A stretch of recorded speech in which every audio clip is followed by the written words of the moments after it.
धन्यवाद मान्यवर, आपने बजट पर मुझे बोलने का मौका दिया। मैं अपनी बात शुरू करना चाहूँगा। मान्यवर, हमारे कुछ दोस्त जो कभी इधर हुआ करते थे, अब वो उधर चले गए हैं। उनके लिए चंद पंक्तियों से अपनी बात शुरू करूँगा कि कैसा ये हादसा है मेरी जिंदगी के साथ, कैसा ये हादसा है मेरी जिंदगी के साथ। मैं हूं किसी के साथ, मेरा दिल किसी के साथ। तो जो लोग उधर चले गए मान्यवर, उनका दिल हमारे साथ है, भले वो किसी के साथ हो। मान्यवर, इस बजट का बहुत ढोल पीटा जा रहा है कि बड़ा क्रांतिकारी, बड़ा अच्छा बजट, बड़ा विकसित भारत का बजट है। ये बजट क्या है मान्यवर? पूरे देश को पता चलना चाहिए कि भारत माता की सेना रक्षा के लिए जो बजट आता है, उस बजट में कटौती करने का काम किया गया। 9.6% से घटाकर 9.43% किया गया। भारत का अन्नदाता किसान जो अपने खून पसीने से देश को चलाने का काम करता है मान्यवर, उसका बजट, कृषि का बजट 3.2% से 20% से घटाकर 3.15% किया गया। स्वास्थ्य का बजट, हिंदुस्तान 144 करोड़ लोगों का देश है मान्यवर, लेकिन बड़े अफसोस के साथ कहना पड़ रहा है कि स्वास्थ्य का बजट 1.97% से घटाकर 1.85% किया गया। ट्रांसपोर्ट का बजट 11.48% से घटाकर 11.28% किया गया। पेंशन, जहां एक तरफ पुरानी पेंशन की बहाली की मांग हो रही है, लाखों कर्मचारी सड़क पर हैं और मांग करते हैं कि पुरानी पेंशन बहाल किया जाए। इस सरकार ने पेंशन का बजट 5.20% से घटाकर 5.04% करने का काम किया। एनर्जी का बजट 2.10% से घटाकर 1.42% करने का काम किया। वैज्ञानिक विभाग का बजट 0.7% से घटाकर 0.6% करने का काम किया। फूड सब्सिडी का बजट 4.38% से घटाकर 4.25% करने का काम किया।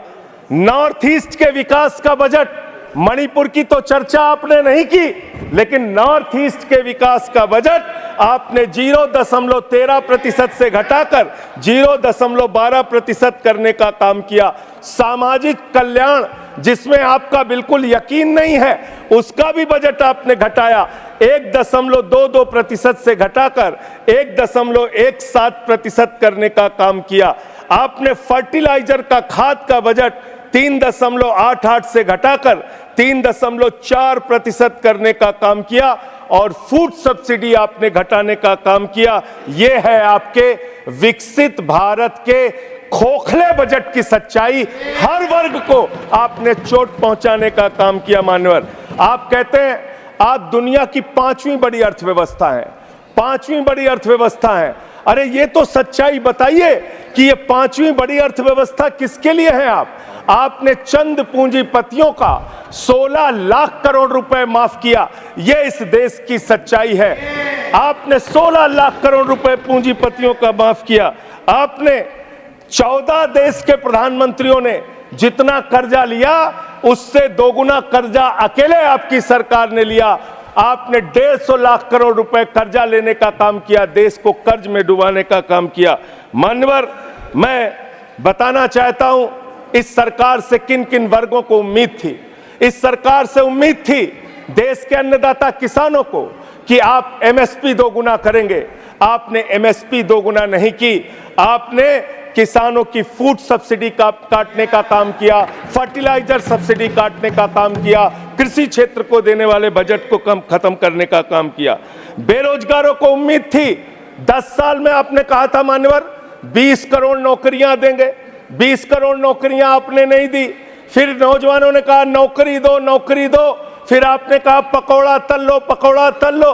फिर आपने कहा पान की दुकान लगा लो, पान की दुकान लगा लो। फिर आपने कहा 4 साल की नौकरी कर लो सेना में, 4 साल की नौकरी। मैं मान्यवर आपके माध्यम से भारत के प्रधानमंत्री से बड़ी विनम्रता पूर्वक पूछना चाहता हूं, देश के प्रधानमंत्री को 73 साल की उम्र में तीसरी बार प्रधानमंत्री बनना है, लेकिन किसान का बेटा नौजवान सेना में 4 साल की नौकरी करेगा, यह भेदभाव क्यों है? मैं पूछना चाहता हूं मान्यवर, आपके माध्यम से इस सरकार से जानना चाहता हूं, अगली योजना क्या आएगी आपकी? आप कह रहे हो इंटर्नशिप योजना, ट्रेनिंग योजना, 5,000 रुपए की ट्रेनिंग ले लो, 5,000 रुपए की ट्रेनिंग ले लो। मान्यवर 5,000 रुपए की ट्रेनिंग 500 बड़ी कंपनियों में आप देंगे, मुझे भारत की 100 कंपनियां आप बता दीजिए जिसमें एक कंपनी में आप 4,000 ट्रेनी रख सकते हैं। एक कंपनी बता दीजिए जिसमें आप 4,000 प्रशिक्षु आप रख सकते हैं ट्रेनिंग के तौर पे। यह भी आपका आंकड़ा सिर्फ एक जुमला है, इसके अलावा कुछ नहीं है। आज अब मुझे लगता है एक ही योजना बाकी रह गई है मान्यवर, वो योजना है कि हमारी भारत की सरकार, आदरणीय नरेंद्र मोदी जी की सरकार अगली योजना लेके आएगी कि इस देश के नौजवानों को मुफ्त में 5 करोड़ कटोरा बांटा जाएगा। भीख मांगो योजना, भीख मांगो योजना लाने का काम ये लोग करेंगे। मान्यवर इस देश में आपने अर्थव्यवस्था को लेकर कहा पांचवी बड़ी अर्थव्यवस्था है, वो 5वीं बड़ी अर्थव्यवस्था का लाभ किसको मिल रहा है? आपके चंद पूंजीपति मित्रों को, जिसका 16 लाख करोड़ रुपए आपने माफ किया, जो हजारों करोड़ लूटकर हिंदुस्तान से चले गए। मान्यवर मैं बड़ी विनम्रता पूर्वक कहना चाहता हूं, मित्रों बड़ी डिलीटेड जी, डिफिकल्टी। ठीक है सर। मान्यवर मैं बड़ी विनम्रता पूर्वक आपके माध्यम से पूछना चाहता हूं, क्या इस देश की अर्थव्यवस्था में रेहड़ी पटरी वालों का कोई योगदान नहीं? जो 10 करोड़ रेहड़ी पटरी वाले पूरे देश में हैं, उनका कोई योगदान नहीं है क्या मान्यवर? वो भी सरकार को टैक्स भरते हैं। आपकी सरकार उनको भी फूटी आंख से देखना नहीं चाहती। आपने रेहड़ी पटरी वालों को कहा अपने नाम के आगे नेम प्लेट लगाओ, अपने नाम के आगे नेम प्लेट लगाओ। हिंदुओं की, मुसलमान, दलितों के पीछे आदिवासी हो, क्या हो ये बताओ। मैं पूछना चाहता हूं आपके माध्यम से सरकार के कहना चाहता हूं मान्यवर, अगर नेम प्लेट लगवाना है तो लगवाइए गले में नेम प्लेट, नीरव मोदी के गले में नेम प्लेट लगवाइए कि 20,000 करोड़ रुपए हिंदुस्तान का वो बाकी है, लगवाइए नेम प्लेट। 10,000 करोड़ रुपए विजय माल्या हिंदुस्तान का बाकी है, लगवाइए नेम प्लेट गले में ललित मोदी के कि 3,000 करोड़ रुपए हिंदुस्तान का लूट के भाग गया, लगवाइए नेम प्लेट। मान्यवर मैं कहना चाहता हूं नितिन संदेशरा के कि वो 6,000 करोड़ रुपए हिंदुस्तान का लूट के भाग गया, लगवाइए नेम प्लेट। अडानी के कि 2.5 लाख करोड़ रुपए का कर्जा आपने एक आदमी को दे रखा है, लगवाइए नेम प्लेट उन पूंजीपतियों को जिन्होंने हिंदुस्तान की बैंकों को खाली करने का काम किया। मान्यवर एक सेकंड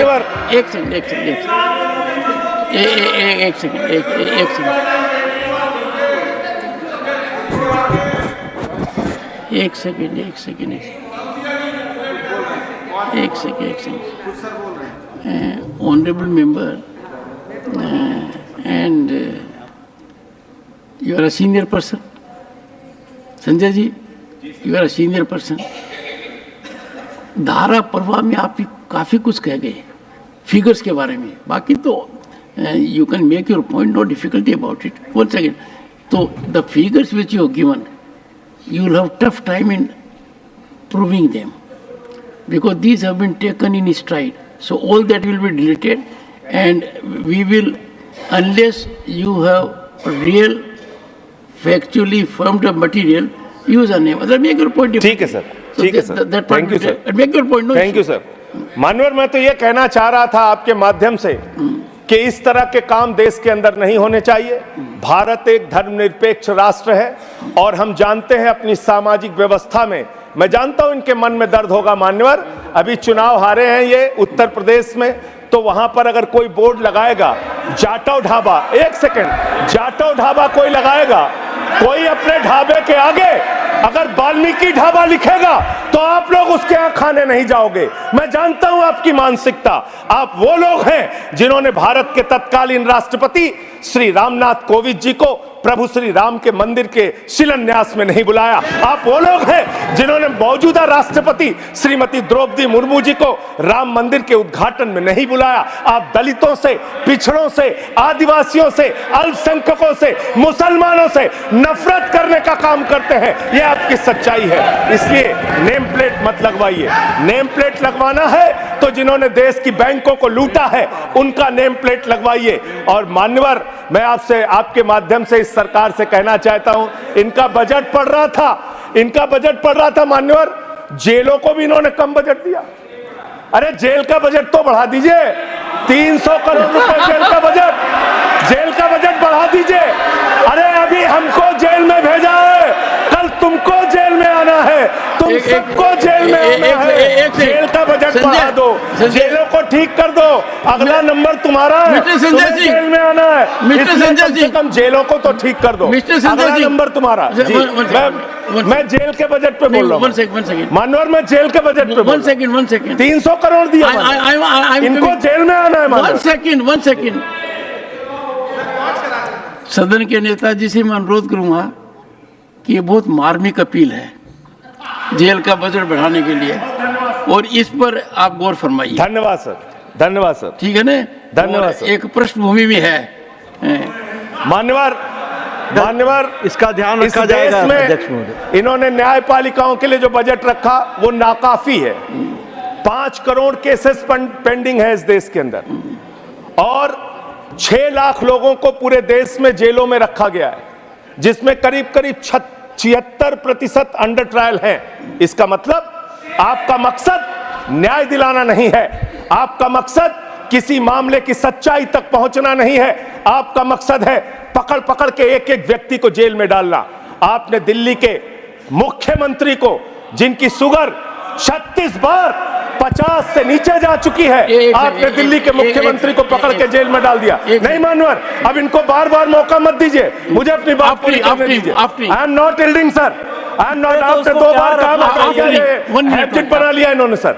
दिल्ली के मुख्यमंत्री को सर इन्होंने पकड़ के जेल में डाल के रखा, दिल्ली के शिक्षा मंत्री को इन्होंने 2 साल से जेल में रखा, दिल्ली के स्वास्थ्य मंत्री को इन्होंने 2 साल से जेल में रखा। आप एक विपक्ष के नेता को पकड़ के जेल में डालते हैं। हेमंत सोरेन को मुख्यमंत्री को जेल में आपने रखा, संजय रावत को जेल में रखा, अनिल देशमुख को जेल में रखा, सबको पकड़ के आप जेल में रखते हैं। बंगाल के 3 मंत्रियों को आपने पकड़ के जेल में रखा। आपका मकसद ट्रायल कराना नहीं, न्याय दिलाना नहीं, आपका मकसद हम लोगों को पकड़ के जेल में रखना है। जितना जेल में डालोगे, मैं आपसे कहना चाहता हूं, जितना जेल में डालोगे उतना गर्त में जाओगे। जिसने भी ये राजनीति की है उसका समापन हो गया है। अभी 240 पे पहुंचे हो, कल 24 पे पहुंचोगे, इसके बाद 2 पे भी आओगे। मैं तो 1-2 मिनट और मैं बस कह के अपनी बात खत्म करूंगा, मेरे टाइम में से उसको काट लीजिएगा। मान्यवर, भेदभाव की बात, सबसे भेदभाव इनको करना है। मुसलमानों से भेदभाव, सिखों से भेदभाव, ईसाइयों से भेदभाव, दलितों से भेदभाव, पिछड़ों से भेदभाव, और अब राज्यों से भेदभाव, राज्यों से भी भेदभाव, महिलाओं से भेदभाव, राज्यों से भेदभाव। क्या भेदभाव किया सर इन्होंने? 2,32,000 करोड़ रुपए, 2,32,000 करोड़ रुपए दिल्ली के लोगों ने सरकार के केंद्रीय खजाने में टैक्स के रूप में दिया, जीएसटी और इनकम टैक्स के रूप में। बदले में हमको कितना मिलता है? 0।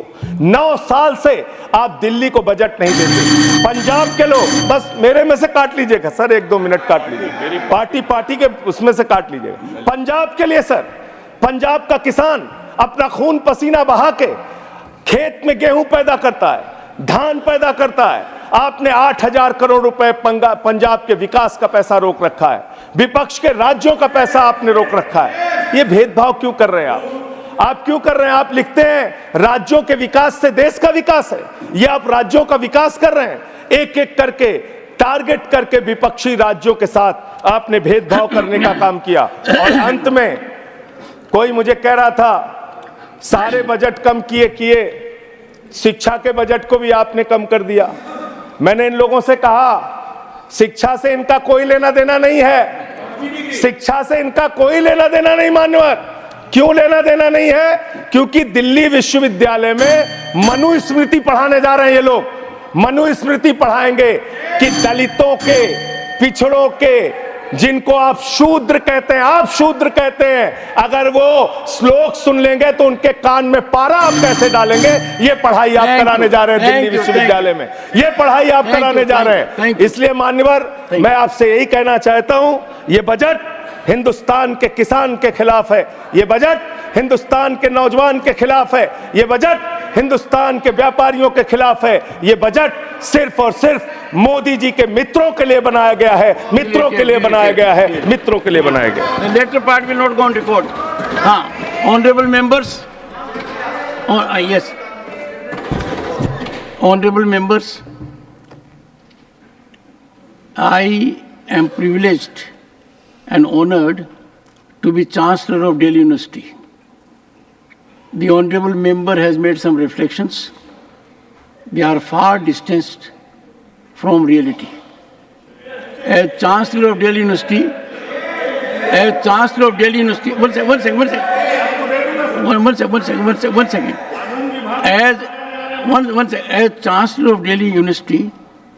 I am updating myself every fortnight. And this university is rising in excellence.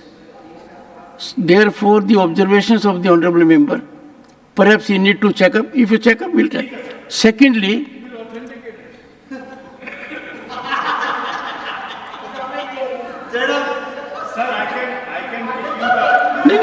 नहीं. सुनो. Sanjay, you are not an issue now. Jairam is trying to ridicule, make it a farcical situation for chairman's well-meaning observation that in this house we must use information which a member must be prepared to authenticate. Now it is his mindset, in spite of his long career and ministerial background, that a member should be so engaging. I can only say I have no words to reflect on this. I can only appeal to senior members of the House that there is need for him to think within. Honorable members, I need to put on record one thing which is relevant. In this country, governed by rule of law, the arrest may be by an agency, by the police, but sending someone to jail is not a police job. One second. It is not the job of an agency also. A court, lawfully acting, sends a person to jail. So anyone, one second, listen to me, anyone in this country holding whatever position of a minister or a chief minister otherwise, if he is in jail, it is in compliance of a remand order given by a judicial magistrate. And therefore, the assertion by the honorable member that executive is sending people to jail is not only factually wrong, legally also not sustainable. And बोला sir, मुझे sir Sanjay ji, Bharat के sir आपको बोलने दूंगा, एक second. आप तो अनुभवी हैं। आप जब गए जेल तो शुरू के अंदर तो एजेंसी का रोल था, उसके बाद जुडिशियल मजिस्ट्रेट के रिमांड से बने। कानून इतना स्पष्ट है। We have one of the best legal minds in the country. He knows that you cannot go to jail without it being sanctified by a judicial officer. आप उनसे भी पूछ लीजिए, वो भी अपनी बात रखें। इनसे पूछूंगा नहीं, इनसे ज्ञान लेता हूं मैं। ठीक है sir. On this count, outside Mr. Kapil Sibal may have several hats of a journalist, of a senior advocate, of a political vakta. He can do it. Here in the house, he will have to confine to the absolute legality. We can give quite a sir, tweet. बिल्कुल बस sir मैं sir ये कहना चाह रहा हूं, आपकी बातें 100% अपनी जगह जायज है, लेकिन अरे भाई सुन तो लो, सुनो सर, लेकिन भारतीय न्यायपालिका के इतिहास में पहली बार हुआ सर कि ईडी कोर्ट से दिल्ली के मुख्यमंत्री को जमानत मिल गई, जमानत की कॉपी के बगैर इनकी एजेंसी जाके हाई कोर्ट से उनकी रिहाई पर रोक लगवाती है। ईडी जाके, ईडी किसके अधीन काम करती है सर? ईडी नरेंद्र मोदी के अधीन काम करती है। ईडी प्रधानमंत्री नरेंद्र मोदी जी के अधीन काम करती है सर। सुनो, तो मैं सिर्फ आपसे ये कहना चाहता हूं, for the benefit of the people, एक सेकंड, समझ गया मैं, एक second, for the benefit of people at large and the country as well, anyone has a right to go to a court of law, but ultimately final decision is of the court. There are occasions when court grants bail, there are occasions it does not grant bail. So don't accuse. The two parties are there, either party can go to the court for relief, but ultimately it is judicial verdict. अगर ये video आपको पसंद आया है तो इसे like जरूर करें। अगर चैनल अभी तक सब्सक्राइब नहीं किया है तो कर लें और नोटिफिकेशन पाने के लिए बेल आइकन भी दबा दें।